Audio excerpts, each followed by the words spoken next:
मेरा बच्चा cerebral palsy से पीड़ित है। वो लेट चलने में सीखा और लेट बोलने में सीखा। क्या वो ठीक हो सकता है? क्या वो एक इंडिपेंडेंट लाइफ जी पाएगा? क्या वो पूरी तरीके से अपने आप को संभाल पाएगा? ये हर एक पेरेंट्स जब क्लिनिक में बच्चे को लेके आते हैं उनके अंदर ये सवाल रहता है और वो पूछते हैं। नमस्कार, मैं हूं डॉक्टर जीवन Silwal, paediatric neurologist, एथीना polyclinic Siliguri से। पिछले वीडियो में मैंने बात किया था कि सेरेब्रल पॉल्सी क्या है, कितने प्रकार के होते हैं और क्या क्या एसोसिएटेड प्रॉब्लम्स होते हैं। आज हम बात करेंगे सेरेब्रल पॉल्सी के ट्रीटमेंट के बारे में, इसके प्रोग्नोसिस के बारे में, किस पद्धति से इसकी इलाज होती है और क्या क्या हम लोग चीज़ें कंसीडर करते हैं ट्रीटमेंट के लिए।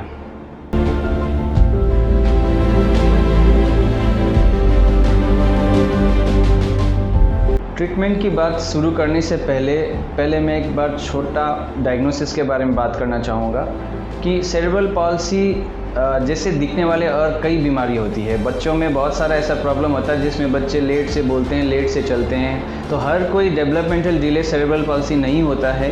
इसके लिए सर्वप्रथम पेरेंट्स को डेवलपमेंटल पीडियाट्रिशियन या पीडियाट्रिक न्यूरो के पास जाके सेरेब्रल पॉल्सी का डायग्नोसिस कंफर्म करना ज़रूरी है, क्योंकि सेरेब्रल पॉल्सी जैसे दिखने वाले, जिसको हम सेरेब्रल पॉल्सी मिमिक्स बोलते हैं, ऐसे कई मेटाबॉलिक और जेनेटिक प्रॉब्लम्स हैं। तो ये रही पहली बात। अब हम बात करते हैं ट्रीटमेंट का। तो ट्रीटमेंट में सेरेब्रल पॉल्सी का ट्रीटमेंट एक टीम वर्क है, जिसमें डेवलपमेंटल पीडियाट्रिशियन या पीडियाट्रिक न्यूरोलॉजिस्ट गाइड करते हैं और इसके साथ पूरा एक टीम रहता है। टीम का मतलब है कि इसमें बहुत सारे थेरेपिस्ट की ज़रूरत पड़ती हैं, जैसे कि फिजियोथेरेपिस्ट हैं, ऑक्यूपेशनल थेरेपिस्ट हैं, स्पीच थेरेपिस्ट हैं, उसमें स्पेशल एजुकेटर्स हैं। इसके अलावा भी इन बच्चों को मल्टीपल प्रॉब्लम्स होते हैं। कान का समस्या होता है, आँख की समस्या होती हैं और कई बार इनके जो मसल टाइटनेस की वजह से जो है ऑर्थोपेडिक्स के डॉक्टर को दिखानी पड़ सकती है। तो ये टीम ऑफ डॉक्टर्स जो है बच्चों के प्रॉब्लम्स के हिसाब से सबको एक साथ मिल के काम करना पड़ता है एक बच्चे के लिए। और जैसे मैंने पिछले वीडियो में बात किया था कि सेरेब्रल पॉल्सी में एसोसिएटेड कोमॉर्बिडिटीज़ बोलते हैं, जो प्रॉब्लम्स होते हैं वो हर बच्चे में सब सारे प्रॉब्लम्स होते हैं, ऐसा ज़रूरी नहीं है, लेकिन जितने प्रॉब्लम्स हैं उसके हिसाब से हम लोग ट्रीटमेंट की पद्धति जो है प्रॉब्लम्स के हिसाब से डिसाइड करके नंबर ऑफ़ डॉक्टर्स या नंबर ऑफ़ थेरेपिस्ट उसमें इन्वॉल्व होते हैं। तो सबसे ज़रूरी जो बात है वो है, first is diagnosis, second is early intervention. का मतलब क्या है, जितना जल्दी इसके बारे में डायग्नोस होगा और जितना जल्दी पता चलेगा कि बच्चे का डेवलपमेंट लेट हो रहा है, उसका हेड का साइज़ नहीं बढ़ रहा है, उसके हाथ पैर में टाइटनेस आ रही है या फिर हाथ पैर पूरा मुड़ रहा है रोते समय, इस प्रकार के जो प्रॉब्लम्स पहले जितना जल्दी पता चलेगा उतना जल्दी जो है थेरेपी स्टार्ट कर सकते हैं। अभी थेरेपी का मतलब क्या है, ये है एक प्रकार की ट्रेनिंग। तो इसमें मेन है, सबसे पहला है फिजियोथेरेपी। तो फिजियोथेरेपी में मेनली बच्चों का जो बड़े वाली जॉइंट्स होते हैं उस पे काम किया जाता है, जिसमें बच्चे जो है इसमें बैठना सीखता है, चलना सीखता है। तो जो बच्चे उनका, क्योंकि सेरेब्रल पॉल्सी में टोन का प्रॉब्लम है, उनके पोस्चर्स में चेंजेस रहते हैं, तो ये बड़े मसल्स पे काम करते हैं और मसल की जो टाइटनेस है जो वो टाइटनेस के ऊपर काम करती है। तो फिजियोथेरेपी का इसमें बहुत बड़ा मेजर रोल होता है। दूसरा होता है आपका ऑक्यूपेशनल थेरेपी। अभी ऑक्यूपेशनल थेरेपी में वो फाइन मोटर स्किल्स पे काम करते हैं, जैसे ये छोटे छोटे हाथ के जो जॉइंट्स होते हैं इसके ऊपर ज़्यादा काम करते हैं। तो जैसे अभी कई बच्चों को प्लेट से चम्मच लेके खाना मुंह में डालने में ही बहुत दिक्कत होती है, उनको पेन पकड़ने में दिक्कत होता है, उनको टीथ को ब्रश करने में दिक्कत होती है, कपड़े को खोलना बंद करना, बटन लगाना, इन सब में दिक्कत होती है। तो ये फाइन मोटर स्किल्स पे बहुत सारा काम किया जाता है। इसके अलावा भी जो दैनिक जीवन में जो ज़रूरत पड़ती है, बेसिक जो उनका डेली एक्टिविटीज़ होती है, उन सब में भी ऑक्यूपेशनल थेरेपी बहुत काम करता है।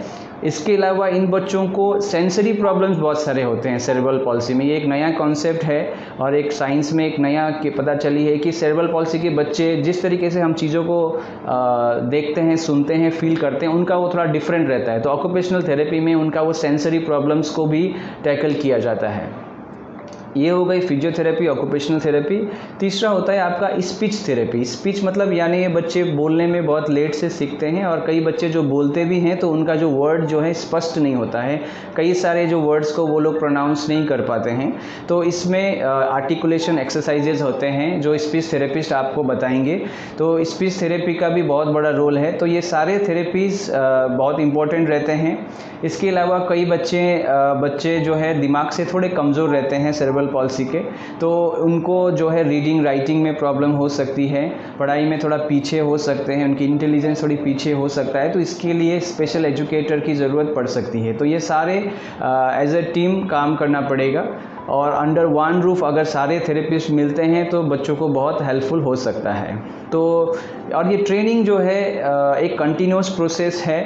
हर बच्चा सेरेब्रल पॉल्सी का डिफरेंट होता है क्योंकि ये एक बहुत हेटेरोजेनस काइंड ऑफ प्रॉब्लम है। कहने का मतलब है कि कई बच्चे हैं जिनका केवल हाथ में टाइटनिंग होता है तो उनको अलग प्रकार से थेरेपीज़ लगती हैं। कई बच्चे होते हैं केवल पैरों में होती हैं तो उनको अलग प्रकार से करना पड़ता है। कुछ बच्चे होते हैं केवल शरीर का एक हिस्सा में होता है और कुछ बच्चे होते हैं कि वो बिल्कुल बेड रिडन होते हैं, उनके हाथ दोनों हाथ दोनों पैर बहुत टाइट रहते हैं। तो सबका जो ट्रीटमेंट का जो थेरेपीज़ की पद्धति जो है अलग अलग प्रकार की हो सकती है। इसके अलावा बच्चों को ऑर्थोटिक्स हम लोग बोलते हैं, मतलब माने जो टाइटनेस बहुत ज़्यादा है तो कई प्रकार के डिवाइसेस हम लोग यूज़ करते हैं। स्पेशली एंकल बहुत टाइट रहता है बच्चों का, तो ये जो एंकल टाइट के लिए एंकल आर्थ्रोसिस आती है। उनका जो नी कई बार बहुत जो है घुटना बहुत टाइट रहता है तो एंकल फुट आर्थ्रोसिस करके AFO आता है। तो AFO भी बहुत सारे बच्चों को ज़रूरत पड़ सकता है। वो आपके डॉक्टर आपके बच्चों को देख के सजेस्ट करेंगे। कुछ बच्चों के जो स्पाइन थोड़े टेढ़े रहते हैं तो चेस्ट में इस प्रकार के एक हार्नेस बनाया जा सकता है।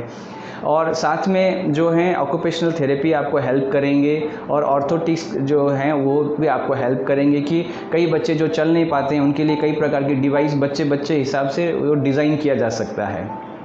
तो ये रही एक बात। अब दूसरा बात है कि इन बच्चों को थेरेपी छोड़ के एसोसिएटेड प्रॉब्लम्स जो होते हैं उसके हिसाब से उनकी इलाज किया जाता है।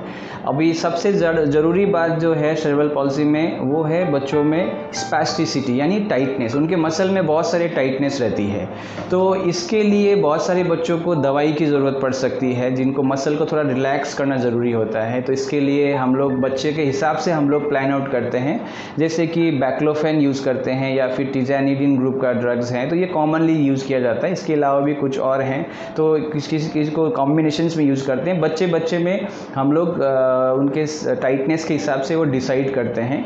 और ये स्पैस्टिसिटी के लिए और भी ट्रीटमेंट के तरीके हैं, जैसे कि कुछ बच्चे के बहुत दवाइयों से और थेरेपी से भी बहुत इम्प्रूव नहीं होता है तो उनको बोटॉक्स की इंजेक्शन लगाई जाती है। तो वो केस टू केस हम लोग डिसाइड करते हैं कि कौन से बच्चे को बोटॉक्स की इंजेक्शन देने से फ़ायदा रहेगा। ये कॉस्टली इंजेक्शन रहता है लेकिन कई बच्चों को अगर हम राइटली डिसाइड करके देंगे तो उससे बहुत फ़ायदा भी होती है, चलने में आसानी हो सकता है। और एक चीज़ है, कई बच्चों को सर्जरीज़ लग सकती हैं। जो मसल के जो टेंडेंस होते हैं वो बहुत टाइट होने की वजह से एक उम्र के बाद, स्पेशली 5-7 साल के ऊपर के जो बच्चे हैं जिनको बहुत थेरेपी करने के बाद भी, बहुत सारी दवाइयों के बाद भी और कई बच्चों को बोटॉक्स के बाद भी कई बार ये टाइटनेस बहुत ज़्यादा रहती है क्योंकि उनमें ब्रेन में डैमेज हो सकता है बहुत ज़्यादा हो। तो ऐसे बच्चों को पीडियाट्रिक ऑर्थोपेडिक्स की जो है ओपिनियन हमको ज़रूरत पड़ती है। उनका कई बार गेट की एनालिसिस करनी पड़ सकती है और वो छोटी सर्जरी जो है बच्चों को करना पड़ सकता है। वो डिपेंड करता है केस टू केस बेसिस पे हमको देख के डिसाइड करना पड़ता है। तो ये हो गया स्पैस्टिसिटी के लिए या फिर मसल में होने वाली टाइटनेस के लिए जो है इलाज। दूसरी टाइप की एक होती है बच्चे जैसे जिनको जॉन्डिस रहती है, उनको एक डिस्टोनिया बोल के एक चीज़ होता है जो कि बच्चे रोते समय स्पेशली हाथ पैर को पूरा मोड़ देते हैं, शरीर को पूरा गर्दन को पीछे करते हैं। तो ये जो डिस्टोनिया है इसके लिए भी अलग प्रकार की दवाइयाँ होती हैं, वो हम यूज़ करके उसको कम करते हैं। साथ साथ में फिजियोथेरेपी ऑक्यूपेशनल थेरेपी भी करवाते हैं। और एक चीज़ जो बहुत कॉमनली देखने को मिलता है सेरेब्रल पॉल्सी के बच्चों में वो है एपिलेप्सी की प्रॉब्लम, कि कई प्रकार के झटके आते हैं। किसी को एक साइड का झटका आता है, किसी का दोनों साइड के दौरे पड़ते हैं। और कई बच्चे, स्पेशली मैं बहुत सारे वीडियोज़ में मेंशन करता हूँ और इसके लिए मैंने सेपरेट वीडियो भी बनाया हुआ है जिसको कहते हैं इन्फेंटाइल स्पैजम्स। यानी कि ये जो बच्चे हैं 2 से 10 महीने के बच्चे जो हैं, इनको स्पेशली नींद से उठने के बाद बार बार इस तरीके से जो है बार बार क्लस्टर में वो लोग ऐसे चौंकते हैं। तो अगर आपके बच्चे कभी NICU में गए और उनको जन्म में रोया नहीं, शुगर कम हुआ, मेनिंजाइटिस रही या ब्रेन में ब्लीडिंग रहा, ऐसा कोई भी रिस्क फैक्टर है, तो इन बच्चों का डेवलपमेंट के साथ ये टाइप का मूवमेंट आप डेफिनेटली नोट करें। अगर ऐसा कुछ दिखता है तो आप वीडियो ज़रूर बनाएं ताकि डॉक्टर को दिखने में आसानी हो, और एज अर्ली आपको पीडियाट्रिक न्यूरो से इसका सलाह लेनी चाहिए, क्योंकि ये टाइम पे इलाज नहीं हुआ तो डेवलपमेंट को पूरा असर करता है। तो एपिलेप्सी बहुत इंपॉर्टेंट एक ट्रीटमेंट का हिस्सा है, क्योंकि देखिए क्या है कि सेरेब्रल पॉल्सी एक हम लोग स्टैटिक एन्सेफेलोपैथी बोलते हैं, यानी कि है कि समय के साथ सेरेब्रल पॉल्सी के बच्चे और बेटर होने चाहिए, क्योंकि जो ब्रेन में जो डैमेज होता है वो वन टाइम डैमेज होता है। हालांकि वो डैमेज कई बार परमानेंट रहता है, वो स्कार परमानेंट रहती है, लेकिन बच्चा जो है टाइम के साथ बेटर ही होता है। तो इसमें कई बार एपिलेप्सी की वजह से वो जितने बच्चे सीखना चाहिए वो सारी चीज़ें जो है उनका डेवलपमेंट में रुकावट आ जाती है। तो इन बच्चों की एपिलेप्सी का ट्रीटमेंट बहुत ज़रूरी है। अगर बहुत सारे सीजर्स उनको हो रहे हैं और एपिलेप्सी कंट्रोल नहीं हो रहा है तो ये बच्चे डेवलप नहीं कर पाते हैं और कई बार डेवलप की हुई चीज़ें भी भूल जाती हैं। तो इसमें राइट तरीके से उसका EEG करके दवाइयों का एडजस्टमेंट करना बहुत ज़रूरी है, और इसमें आपको स्पेशली पीडियाट्रिक न्यूरोलॉजिस्ट का ही हेल्प बहुत ज़रूरी पड़ सकता है, स्पेशली जिनको बहुत सारे झटके आ रहे हैं। तो एपिलेप्सी एक बहुत इंपॉर्टेंट पार्ट है। इसको छोड़ के इन बच्चों में आँखों का जो है दिखने में प्रॉब्लम हो सकती है, उनकी आँखें हो सकती है थोड़ी टेढ़ी सी रहेगी, या पावर में भी कई बच्चों के थोड़े चेंजेस रहते हैं, उनके आँखों के नस थोड़े पतले हो सकते हैं, क्योंकि ये सारा जो है आपका देखिए आँख कान एक ही एक डिपार्टमेंट जैसा है। तो जिनको ब्रेन में दिक्कत रहती है उनको आँखों में भी दिखने में दिक्कत हो सकता है। तो एक बार ऑफ्थेल्म जो है आई के डॉक्टर को दिखाना चाहिए। उसके लिए किसी को छोटी सर्जरी भी लग सकती है और किसी को चश्मा की ज़रूरत पड़ सकता है। और एक चीज़ होता है हियरिंग का प्रॉब्लम। कई बच्चों का हियरिंग लॉस हो सकता है, स्पेशली जिनको जॉन्डिस रहा हो, तो उनको जॉन्डिस के जो बच्चे हैं उनमें हियरिंग लॉस बहुत कॉमनली देखने को मिलता है। तो इसमें एक बेरा करके एक टेस्ट होती है कान के लिए, जो अलग अलग फ्रीक्वेंसी में कान की चेक किया जाता है दोनों कान में। तो इन बच्चों को हियरिंग एड की मशीन की ज़रूरत पड़ सकती है, या कई बार ऑपरेशन जो है कॉक्लियर इम्प्लांट का भी ज़रूरत पड़ सकता है। तो वो आपको डॉक्टर समझाएंगे कि किस प्रकार से आगे बढ़ना है। तो ENT डॉक्टर के भी हम लोगों को हेल्प इसमें ज़रूरत पड़ सकता है। लेकिन ये स्क्रीनिंग बहुत इंपॉर्टेंट है। हर जो सेरेब्रल पॉल्सी के बच्चे को एक बार आँख की जाँच और एक बार कान का जाँच करना बहुत ज़रूरी है। इसके अलावा बच्चे को कॉन्स्टिपेशन की प्रॉब्लम बहुत कॉमनली देखने को मिलता है, क्योंकि ये बच्चे बहुत बार बहुत एक्टिव नहीं होते हैं, एक जगह बैठे रहते हैं। और कई जो क्वाड्रिप्लेजिक CP जो कि जनरली बेड रिडन होते हैं, उनमें तो ऑलमोस्ट मोर देन 80% बच्चों में ये देखने को मिलता है। तो इनमें थोड़ा सा ऑलरेडी जो ब्रेन की डैमेज की वजह से उनका फूड इंटेक, वाटर इंटेक का जो है क्वांटिटी कम रहती है। तो इनको ज़्यादा से ज़्यादा पानी देना चाहिए। थोड़ा सा उनको सलाद वाला जो है, मतलब फाइबर वाले फूड हैं, जो बड़े बच्चे हैं तो वो ज़्यादा उनके फूड में इंक्लूड करना चाहिए, और दवाइयों के भी जो है सहारा लेना पड़ सकता है। कॉन्स्टिपेशन छोड़ के छोटे बच्चों में, स्पेशली 1-1.5 साल के नीचे वाले बच्चों में, ये रिफ्लक्स का प्रॉब्लम भी बहुत कॉमनली मिलता है। अगर बार बार बच्चे को रिफ्लक्स की वजह से निमोनिया हो सकती हैं, तो रिफ्लक्स का ट्रीटमेंट भी अलग से करना पड़ सकता है।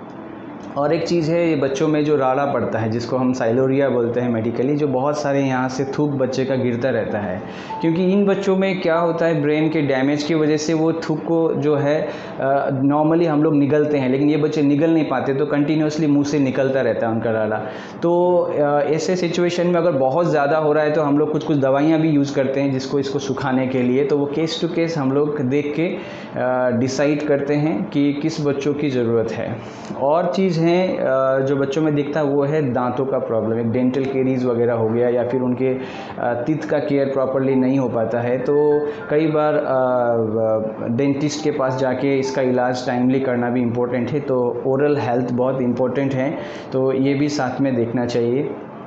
और last but not the least बहुत इंपॉर्टेंट एक है न्यूट्रिशन। अब ये बच्चे कई बार देखने को मिलता है कि उम्र के हिसाब से जितना वज़न होना चाहिए उनका कम रहता है, क्योंकि वो ओरल इंटेक कम रहती है, स्पेशली छोटे बच्चे में।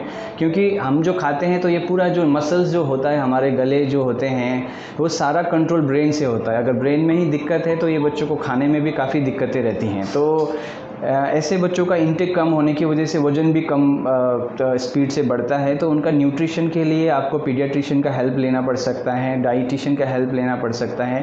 तो इनको एडिक्वेट विटामिन डी जो है और मल्टीविटामिन की एक्स्ट्रा सप्लीमेंट भी देनी पड़ सकती है, कभी कभी कैल्शियम की कमी हो सकती है। तो ये सारे सप्लीमेंट्स भी हम कई बार इन बच्चों का विटामिन डी ब्लड में देखते हैं और सप्लीमेंट भी करते हैं। तो ये तो रहा मेनली आपका सेरेब्रल पॉलिसी से जुड़ा हुआ मेन आपका थेरेपीज़ की बातें और एसोसिएटेड जो प्रॉब्लम्स हैं उसके ट्रीटमेंट। तो देखिए, हर बच्चा सेरेब्रल पॉलिसी का डिफरेंट होता है। ये सारे प्रॉब्लम एक ही बच्चे को होगा ऐसा ज़रूरी नहीं है। अगर हम क्वाड्रिप्लेजिक सेरेब्रल पॉलिसी जो हैं, जिनका दोनों हाथ दोनों पैर टाइट हैं और बेडरिडन हैं, और इनको छोड़ के अगर बाकी का बोले, जैसे कि हेमीप्लेजिक सेरेब्रल पॉलिसी जिनका एक साइड कमज़ोर है, या फिर डाइप्लेजिक सेरेब्रल पॉलिसी जिनका पैर में ज़्यादा दिक्कत है, तो ये बच्चे अगर हम टाइमली इनको इंटरवीन करते हैं, टाइमली उनका थेरेपीज़ अच्छे से देते हैं, उनकी एपिलेप्सी को सही से हम लोग इलाज करते हैं, तो इनका आउटकम बहुत अच्छा रहता है। वो इंडिपेंडेंट लाइफ जी सकते हैं, ऐसा नहीं कि नहीं जी सकते हैं। तो आखिरी में मैं एक चीज़ जो बताना चाहूँगा वो है आपका स्टेम सेल थेरेपी और अल्टरनेटिव मेडिसिन्स के बारे में। तो इसमें हम लोग, मैंने खुद भी देखा यूट्यूब में बहुत सारे ऐसे वीडियोज़ हैं जिसमें दिखाते हैं कि आप जिस तरीके से आप स्टेम सेल कराएंगे या कुछ और अल्टरनेटिव दवाइयाँ खाएंगे तो बेटर हो सकते हैं। देखिए, फैक्ट जो है वो मुझे आप लोगों को बताना होगा। तो स्टेम सेल थेरेपी एक ग्रोइंग एक साइंस है, एक रिसर्च इसमें बहुत सारी हो रही है, और मैं उम्मीद करूंगा और ये प्रे भी करूंगा कि स्टेम सेल की वजह से अगर बच्चे अच्छे होंगे तो ये बहुत बढ़िया बात है। आज के डेट में साइंटिफिकली प्रूवन और रिकमेंडेड अगर आप बोलेंगे तो स्टेम सेल के बहुत कम इंडिकेशंस हैं जिसमें सेरेब्रल पॉलिसी नहीं आता है। हम लोग सेरेब्रल पॉलिसी के लिए स्टेम सेल करने के लिए कभी नहीं बोलते हैं।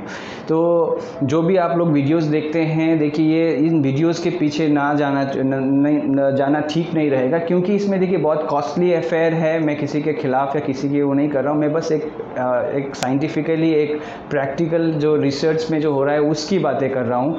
ऑल ओवर द वर्ल्ड कोई भी जो रिसर्च बेस्ड अगर आप बात करें तो अभी तक ये स्टैंडर्ड ऑफ केयर में नहीं आता है। हालांकि कुछ बच्चे हो सकते हैं थोड़े इम्प्रूव हुए हैं, छोटे छोटे स्टडीज़ हुई होंगी, लेकिन आज के डेट में हम लोग स्टेम सेल करने के लिए बच्चों को नहीं बोलते हैं।